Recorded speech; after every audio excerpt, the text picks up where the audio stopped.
Welcome to this explainer on the invisible mechanics of matter. Today, we're going to embark on a really fascinating journey to uncover the hidden rules that govern, well, absolutely everything around us. We're zooming way in, far past what human eyes can actually see, to understand the microscopic chaos that gives solid objects their rigid shape, makes liquids flow, and allows gases to just float through the air. Let's get started. So, you know when someone sprays perfume in just one tiny corner of a room, but within minutes, the smell is absolutely everywhere? Or how the aroma of baking cookies eventually wafts all the way upstairs? Have you ever actually wondered how that happens?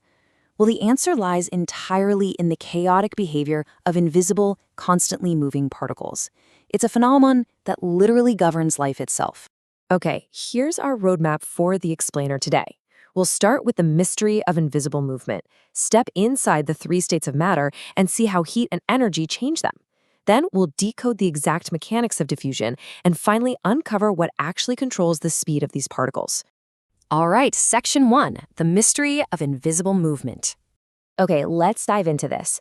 Before we can explore how particles behave, we kind of have to understand how scientists even figured out they exist in the first place, right? I mean, we can't see them. It all starts with something called Brownian motion. The kinetic theory of matter, which is just the idea that all matter is made of tiny, constantly moving particles, was discovered almost by accident.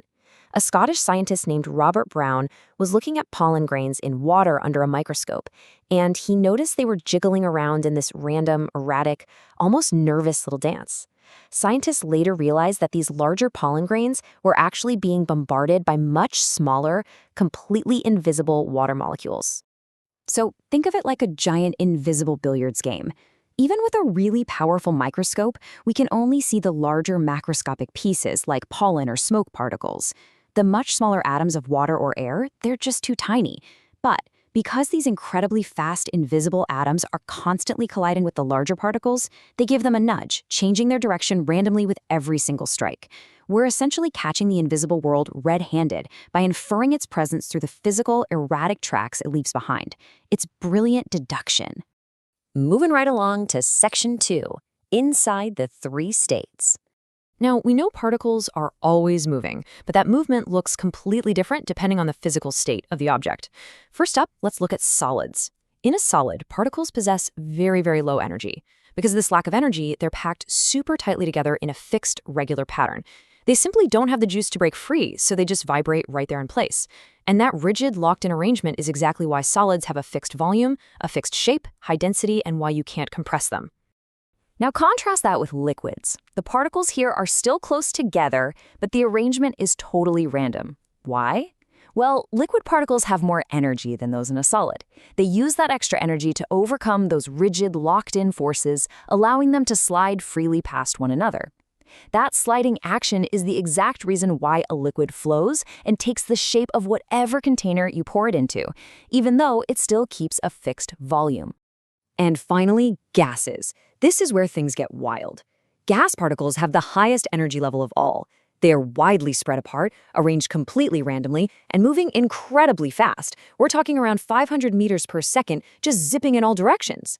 Because there's so much empty space between these particles, gases have a very low density. They'll completely fill any container you put them in, and you can easily compress them just by squeezing all that empty space out. When you put it all together like this, it really illustrates the whole system beautifully. You can directly connect the macro-level stuff, the things we can touch and feel, to this micro-level behavior. As energy ramps up from low in solids to high in gases, the movement shifts from just vibrating in place to rapid, chaotic motion everywhere, and the density drops from high to low. It's a really elegant, unified progression. All right, Section 3, heat, energy, and state changes. So if energy is the defining factor between a solid, a liquid, and a gas, what happens when we actively add or remove it? Well, changing states is essentially a microscopic battle of forces. When you heat a solid, you're transferring thermal energy into the particles as kinetic energy. They start vibrating faster and faster until they literally overpower the intermolecular forces holding them in that rigid arrangement. That's melting. Add even more heat and the liquid boils, becoming a free-flying gas. And it works in reverse too. Cooling a gas slows those energetic particles down, which allows the forces to pull them back into a liquid and eventually freeze solid again. Now, what's really interesting about this next concept is what happens when we chart this out on heating and cooling curves. You'd probably think that if you just continuously add heat to a block of ice, the temperature would go up in a perfectly straight diagonal line, right? But if you look at how these curves actually plot out, you get these flat, horizontal sections. The temperature completely stops changing for a period of time. So why does it plateau? The answer to that is a genuinely fascinating mechanic of thermal physics. Those plateaus happen at the exact melting and boiling points. See, during a state change, all that thermal energy you're adding is no longer being used to raise the temperature. Instead, that energy is entirely consumed by the heavy lifting of breaking apart those intermolecular forces. It's working on pulling the particles apart. Only after all the solid has fully turned into a liquid will the temperature start to rise again. And of course, the exact reverse happens on a cooling curve when bonds are being formed. Okay, section 4, the mechanics of diffusion. Let's tie all this chaotic particle motion together and finally solve that opening perfume mystery. We're talking about diffusion. Diffusion is the random movement of particles from a region of high concentration, like right where the perfume was sprayed, to a region of low concentration. We call this moving down the concentration gradient. Because particles in liquids and gases are in constant random motion, just endlessly colliding into each other, they naturally force themselves to spread out evenly over time until the whole room smells great. A classic way scientists visualize this is through the bromine gas experiment. Picture a glass jar filled with a really dense reddish-brown bromine gas. Now, place another jar full of invisible air upside down directly on top of it and pull the divider away. What happens is a twofold process. The dense bromine gas diffuses upward into the empty space, and simultaneously, the air particles diffuse downward.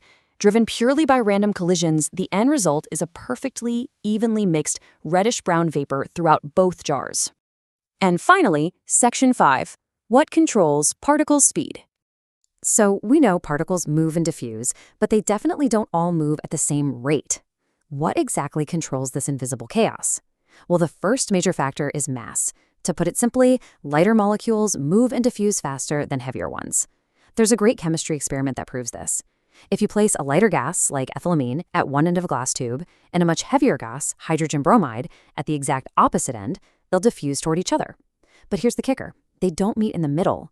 They actually react to form a white ring significantly closer to the heavier side, absolutely proving that the lighter gas traveled much faster across the tube. The next huge factor is temperature.